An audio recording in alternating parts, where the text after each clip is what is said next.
प्रसाद प्रभाकर दामले हे त्यांच्या भावाच्या घरातून बाहेर पडत असताना सूरज राजाराम बेलेकर यानं त्यांच्या ट्रकचा फोटो काढल्याचा गैरसमज करून घेत वाद घालण्यास सुरुवात केली। त्यानंतर या वादाचं रूपांतर हाणामारीत होत बेलेकर यांनी तुला ठार मारतो अशी धमकी देऊन दामले यांना काठीनं मारहाण केली।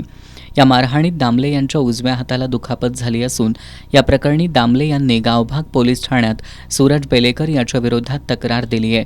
दुपारच्या सुमारास शहरातील आझाद चित्रपटगृहाजवळ सूरज बेलेकर याचं आयकॉन 17 नावाची जिम आहे।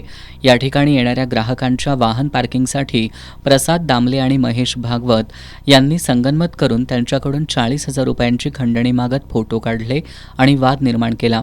तसंच पुन्हा पैशाची मागणी केली।